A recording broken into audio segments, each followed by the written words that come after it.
Previously, Jimeng and Yunxiu headed to the soaring Phoenix town to find out why the batches of scouts they sent disappeared without a trace.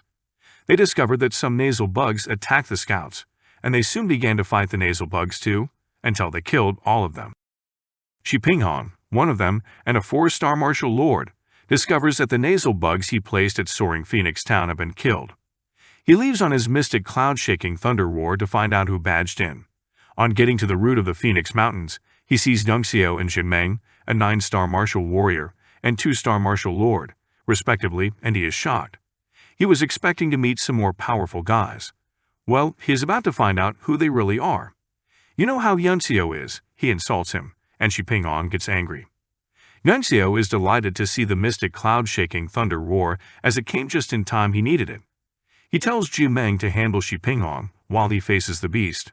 Shi Pinghong thinks this is ridiculous as the beast is on the level of a martial king, and Yunxiu is just a kid at the martial warrior level. Jimeng launches an attack on Shi Pinghong, and they begin a fight. The beast prepares to attack Yunxiu, but sits down and begins cultivating.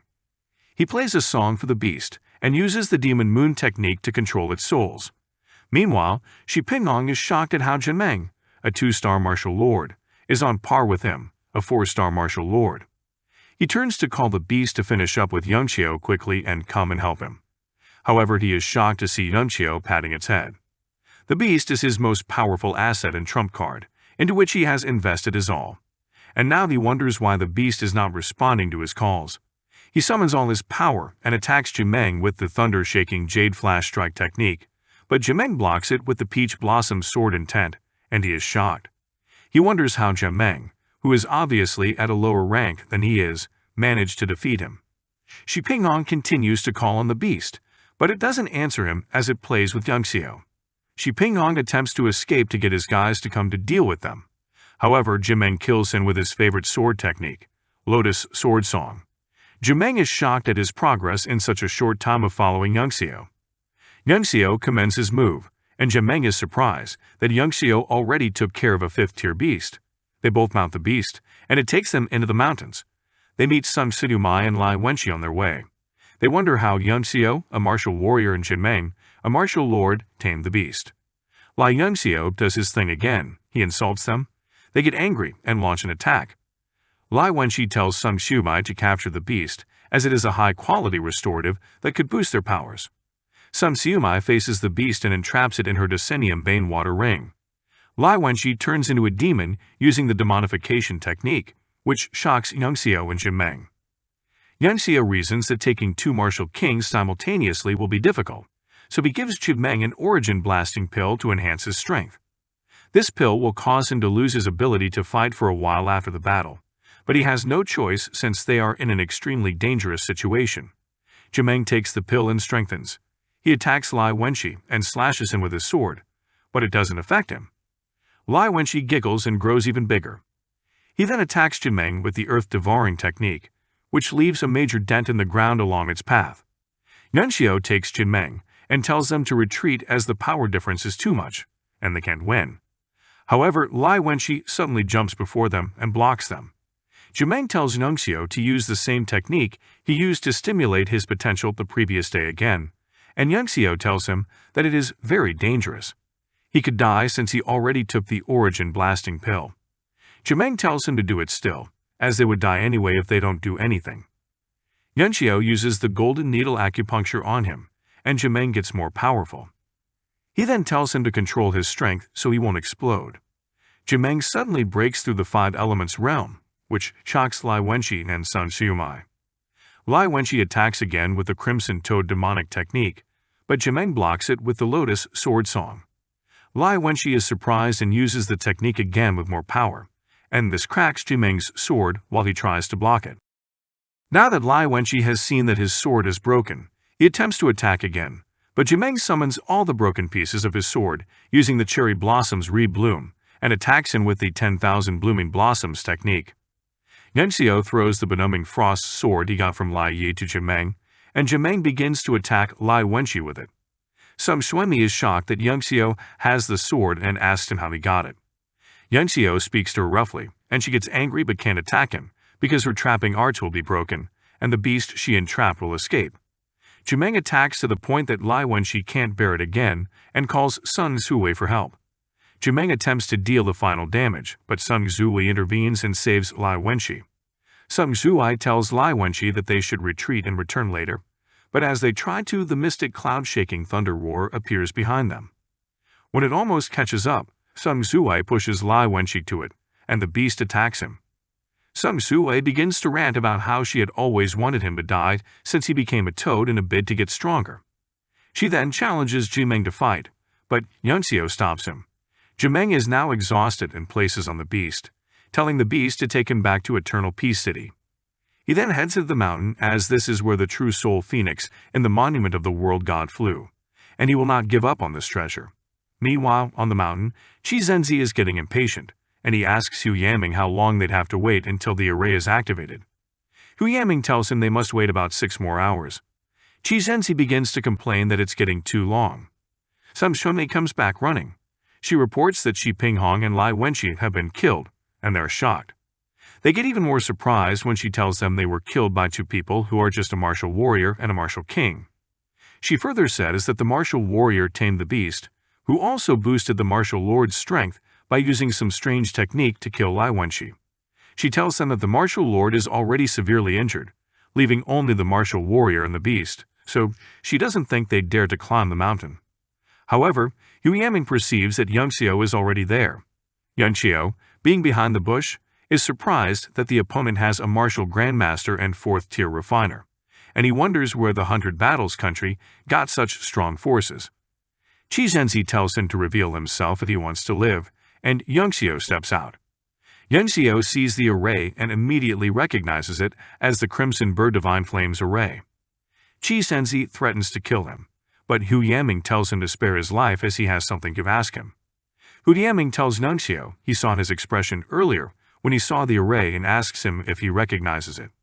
However, Yunxiu acts ignorant, and Hu Yaming asks him who his master is for him to become a 2nd-tier refiner at such a young age.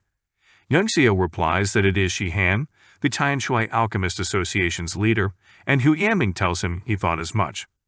He then offers to take him as his disciple, being a 4th-tier refiner, which Yunxiu sees as ridiculous. A few moments later, the array opens, and a fragment of the phoenix's consciousness flies out. The phoenix pulls them into its consciousness, and Yunxiu realizes that this consciousness is even stronger than his past life's consciousness as a rank 9 alchemist.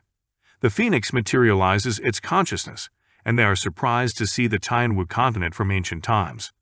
After a while, they see the true spirit fire phoenix and are shocked that they have found the treasure. Qi Zhenzi suggests they grab it immediately, but the others are wary of him as he might steal it for himself, being the strongest among them all. However, Hu Yaming reminds them that this is not the real world but the fire phoenix's consciousness, where those with strong consciousness have the most power over the space. In this case, he is the strongest. Hu Yaming begins to exert much power, and his colleagues realize they cannot match it. However, Yunxiu tells Hu Yaming to stop what he is doing as it could cause the realm of consciousness to collapse, leading to their death since it must now be weak, having been around for tens of thousands of years. Hu Yaming is intrigued and asks Yunxiu who his master is, as Shi Han can't accomplish such things. The phoenix moves closer to them, and Yunxiu walks toward it to collect the true fire. Qi Zhenzi gets angry and attacks him with his power, but Yunxiu, having a stronger soul, deflects it and redirects it back to him. On seeing this, Hu Yaming is shocked that a mere 2nd-tier refiner can utilize the power of the realm of consciousness. He sees Yunxiu as a threat and attacks him with the 1,000 thunderbolts, but Yunxiu disperses them easily. Hu Yaming is shocked that Yunxiu's soul power is stronger than his and wonders who he is. He commands that everyone attacks him with full force, and they summon their various powers. Yunxiu summons a transcendent swan weapon, the constellation impaling sword, and counterattacks their move. He then runs toward the phoenix to collect the true fire. He touches it, and it absorbs him into the true fire. He begins to get burnt, and it seems that he might die, but he refuses to die and quickly ejects his soul from his body, leaving his body to burn. After a while, the phoenix comes after him again and consumes his soul. However, he discovers that his consciousness is still intact even though his soul and body have been destroyed. Within the phoenix's consciousness, he sees the Tanding Mountains, where he died in the past. He realizes he is in the phoenix's memories of when it was still alive. He follows the phoenix and sees the events that happened in the past in the Tianwu continent. He sees how the phoenix fought the black flame disaster in the sky for 7 days and nights in the past before it died. He wonders how his consciousness remains intact and suddenly sees the phoenix's true flame of life. He discovers that he is still inside the divine tablet, and suddenly the flame of life engulfs him, and he gets reborn with his soul and body reconstructed. He discovers he has become a third-tier alchemist and a 3-star martial master. The phoenix's flame wasn't trying to destroy him after all. The true fire was directly absorbed in his soul, and it is too strong for him to fully control until he becomes a peak 9 heaven's martial sovereign again. However, he discovers the fire is serving as protection for his soul. A few moments later, Shizenzi sees him and is shocked that he has become a 3-star martial master. He desires to kill but can't fight him because he is severely injured. He leaves with the others and threatens to find and kill him when he fully recovers.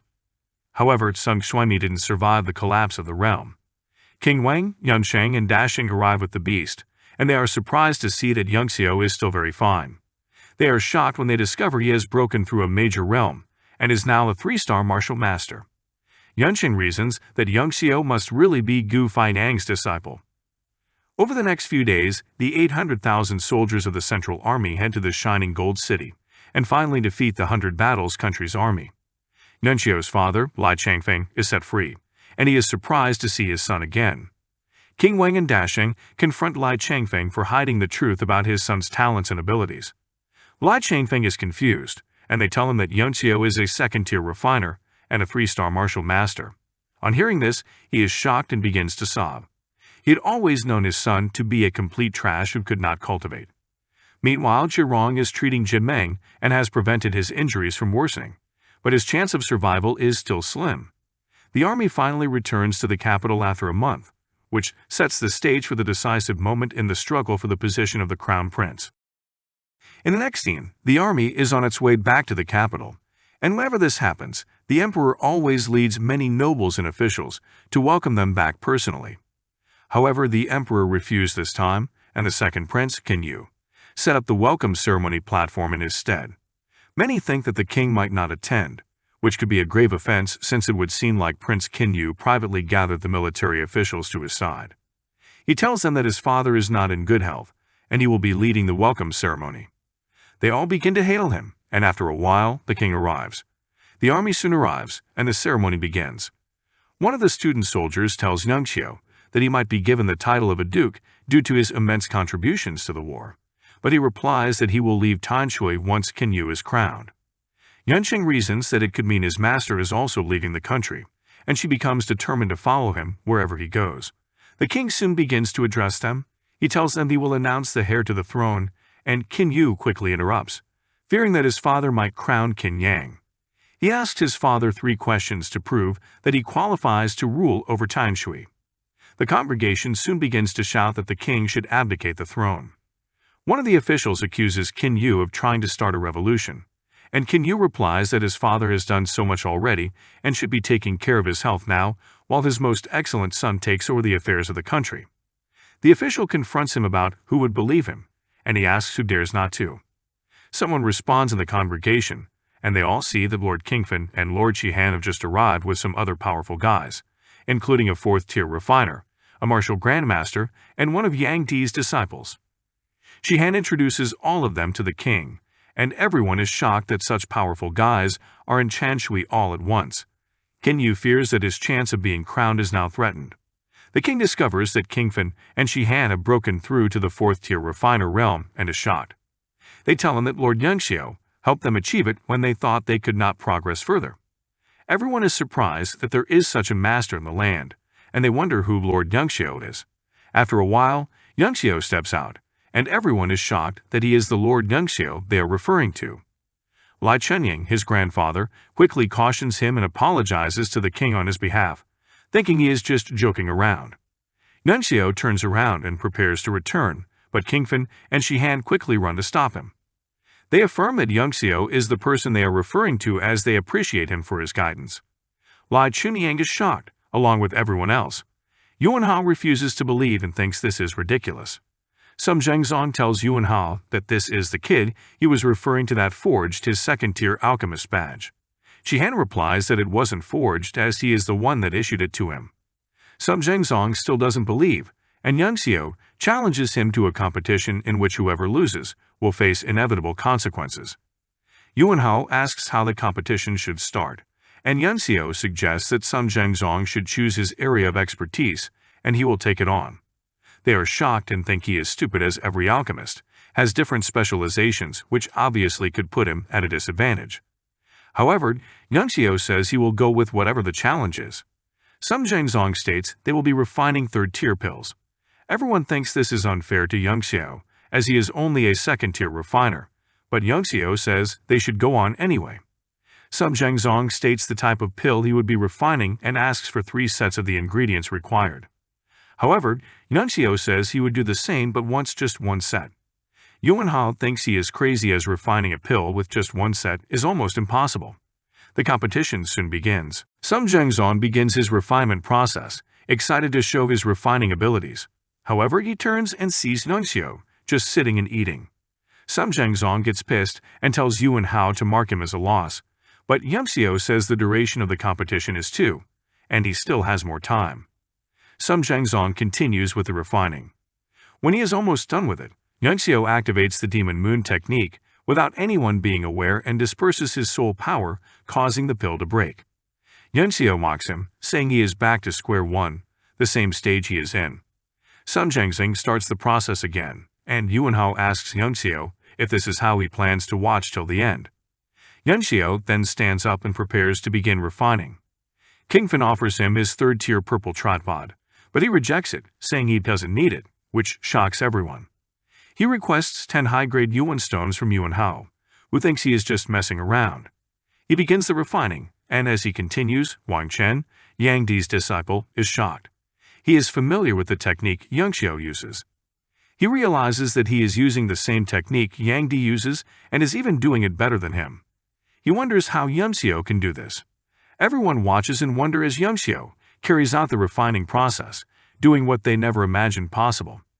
Yancheng gets more confident that he has to be Gu Feiyang's disciple.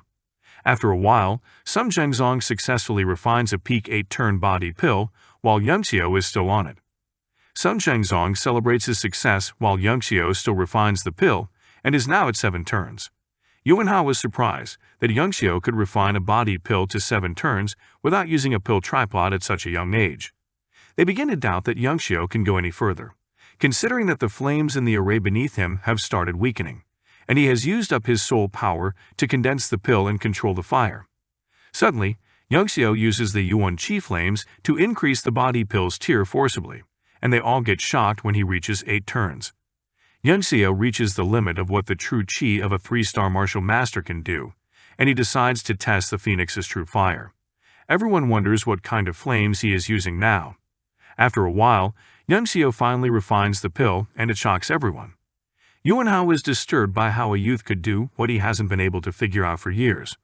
The ability to invoke the power of the heavens and use the thunderbolts to condense pills. Yuan Hao analyzes the pills both made and discovers that Yang Xiu's own is unique.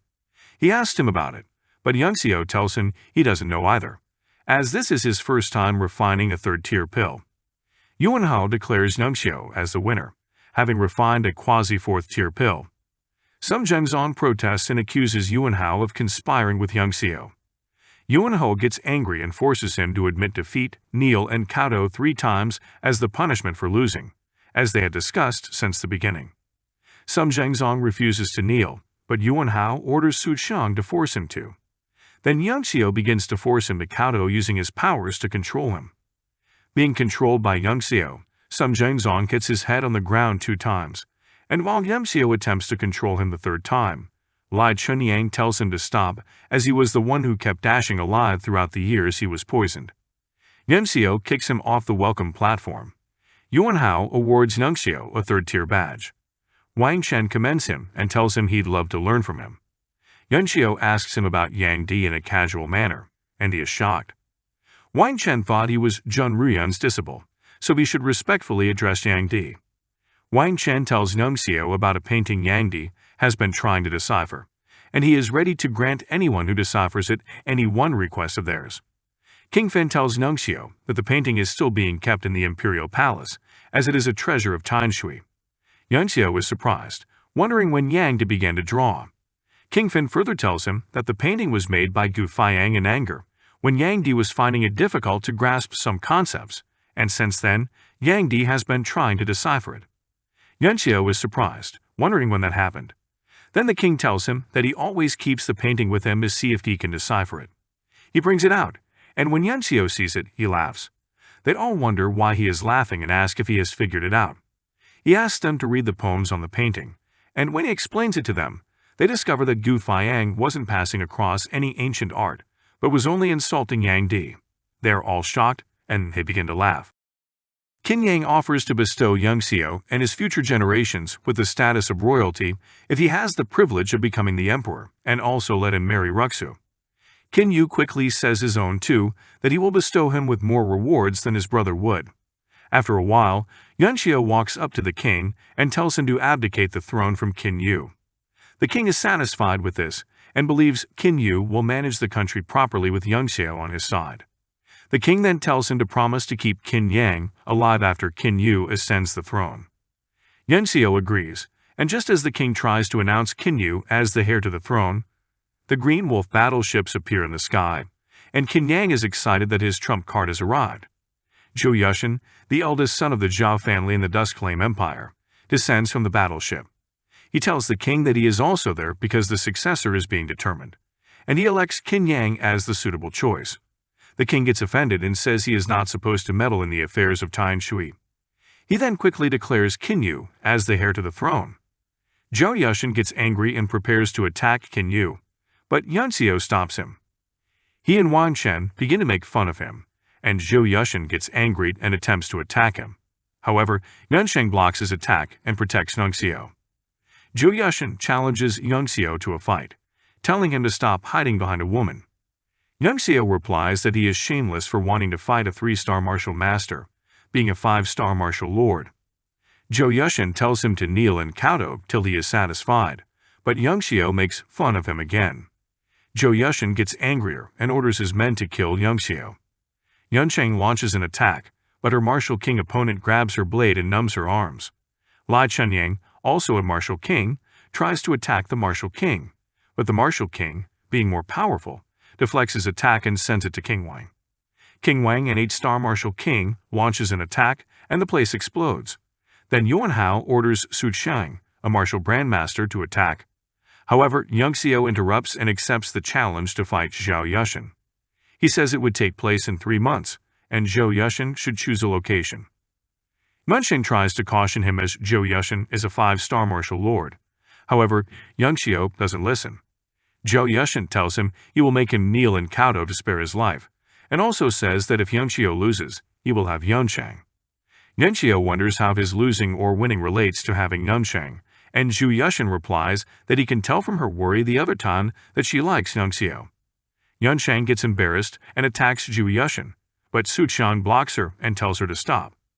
Zhou Yushan makes his way back to the battleship, and he sees Ruxu. He draws her to himself with his powers, and tells them she will go with him to quench his thirst first. Nunxio gets angry and launches an attack with the Lotus Sword Sun. He evades Zhou Yushan's martial king and heads toward Zhou Yushan to save Ruxu. He takes her from his hand and injures him in the process. Zhou Yushan calls on one of his men, Hong Ling, to attack Nunxio. Hong Ling attacks and captures Nunxio with some fabric, grabbing Ruxu. Nunxio vows to kill Zhou Yushan and his entire family, from the eldest to the youngest, if he lays his hand on Ruxu. Zhou Yushan orders Hong Ling to attack, but he leaves him, and the battleship flies off. Nunxio is pissed with Su Qiang, as he was the only one strong enough to save Ruxu, but chose not to. Nunxio gives his privilege to request anything from Yang Di to Wang Chen, and demands that the Wang family will protect Ruxu by all means for the next 3 months. Everyone is shocked that he is giving such a great privilege away just to save Ruxu. Wang Chen is shocked and immediately heads to get it done. The king tells everyone that the crowning ceremony will begin in 3 days for the new heir.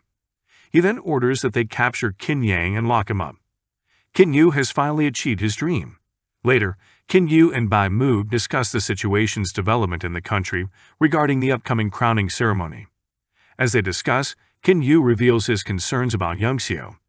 He fears Xiao will become so powerful and threaten him in the future, so he thinks of getting rid of him, but he does not have the power or the guts to do so. He tells Bai Mu to use divination, like she used the previous time to find out if he would be a threat in the future. Divination is a secret art that harms one's yuan energy. However, Bai Mu chooses to do it still because she loves him. She begins the divination procedure and soon gets affected by it. She tells Qin Yu that she couldn't see anything, and that if she continued, she could die. Bai Mu says that her master once said that some people have souls that were once constellations that are very difficult to see through. She wonders if Xiao has a divine fate, and the king overhears and suddenly replies that he doesn't have anything to worry about if Xiao really has a divine fate. He appears in a wheelchair being pushed by Kingfin. Qin Yu becomes worried that he is screwed since he thought ill of Xiao, and Kingfin strongly supports Xiao. However, Kingfin tells him not to worry because he won't tell Xiao. He adds that if at all he hears, it's something he would just laugh about anyway. He then warns them never to think of going against Xiao, or they will face many disasters. After a while, the king tells Kingfin and Bai Mu to excuse them as he wants to have private time with Qin Yu. Qin Yu leaves the palace some hours later, and Kingfin and Bai Mu meet him. He tells them that the king has died. The next day, Qin Yu ascends to the throne and grants the court officials rewards. He grants Xiao the title of Prince Wucheng and gives him the ownership of the most prosperous city in Tianshui, the Martial Flame City. The court protests against this and accuses Qin Yu of abuse of power, but he stands by his decree and silences them. However, Xiao goes into seclusion for 7 days. After 7 days, Nunshang, Kingfin, and Lai Chenyang get concerned and decide to check on him, wondering if he is training so much because of his duel with Zhou Yushin. Xiao comes out of seclusion as a 4-star martial master. He tells them he is not worried about Zhou Yushin and would just beat him and save Ruxu. He gives Chuning a list of some ingredients to get for his father so he can cultivate, and he gives him another list that contains very rare ingredients he wants to use in curing Jimeng. He is told about the 1,000 Treasures auction coming up the next day, and Nuncio is surprised and sees it as an opportunity to get some great items. He then tells Kingfin to lend him his refinement room so he can refine his sword. On getting to the Alchemist Association, Shihan is excited to see Yunxiao and drops everything he does to attend to him. In the refinement room, Yunxiao begins to refine his sword. He erases all the arrays and seals and attempts to raise the weapon from 1st tier straight to 3rd tier, which amazes Shihan and Kingfin.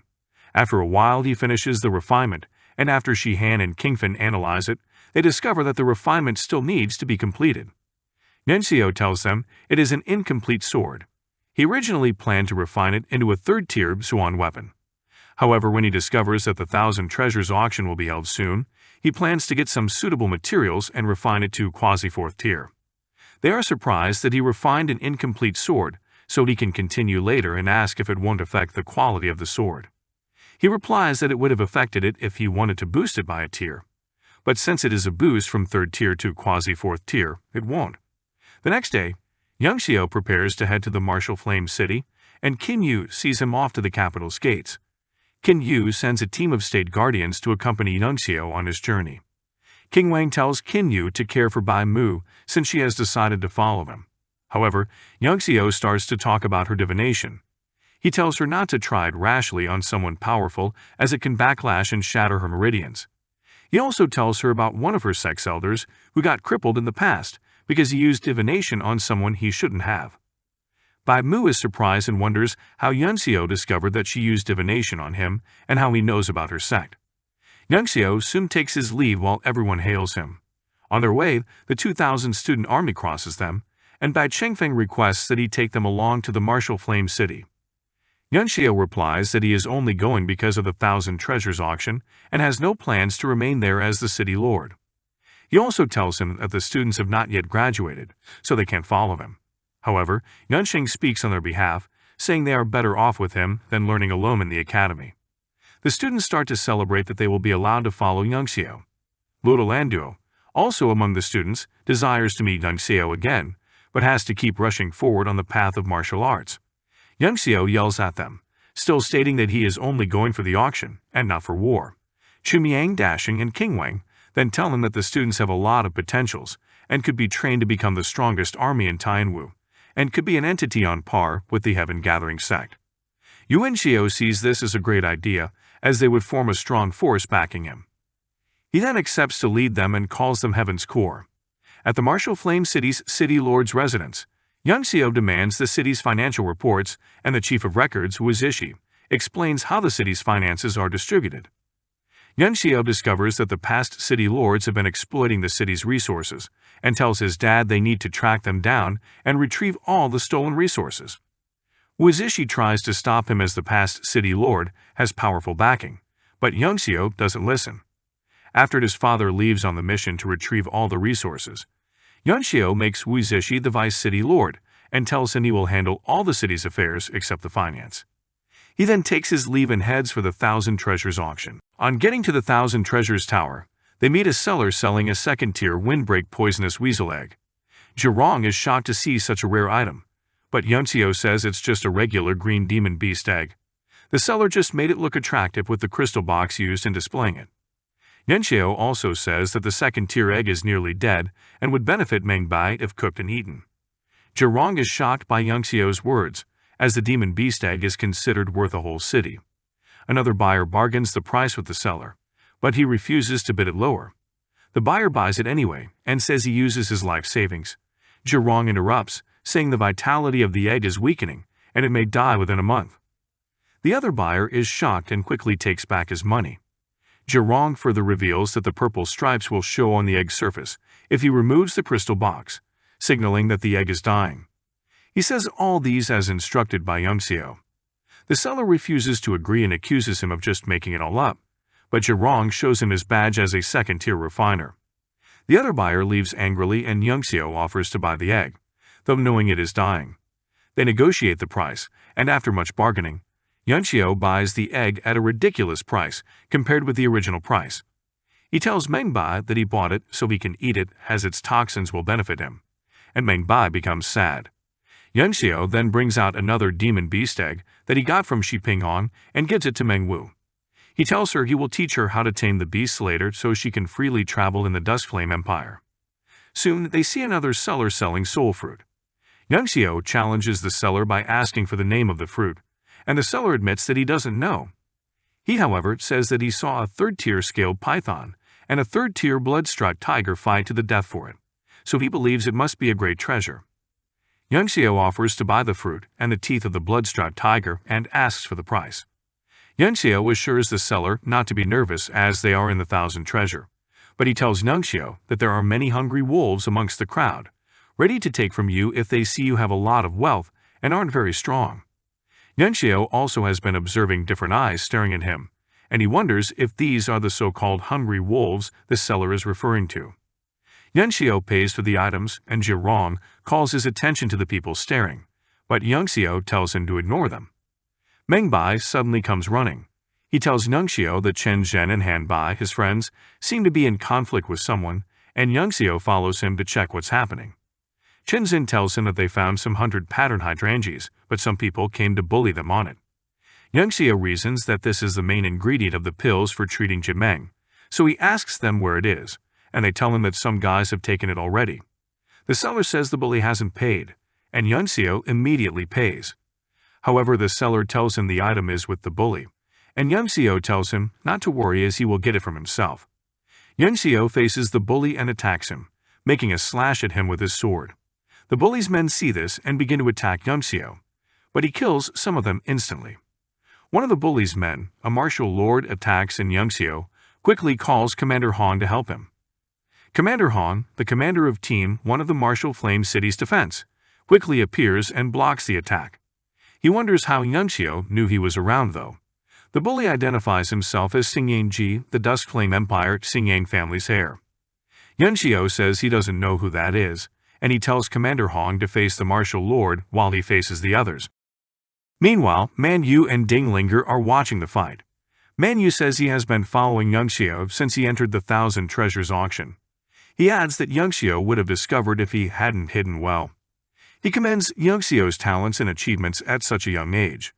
Man Yu decides to stop the fight as killing Xingyang Ji could cause a lot of trouble for Young Xiao, since the Xingyang's family ancestors are an elder of the Heaven Gathering sect.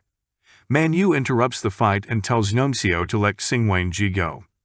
Xiao mentions that the person following him has finally shown himself. Manhua is shocked and wonders how Xiao noticed him even though he tried to hide. Xiao says he is not ready for a chat and attempts to continue fighting, but Manhua stops him.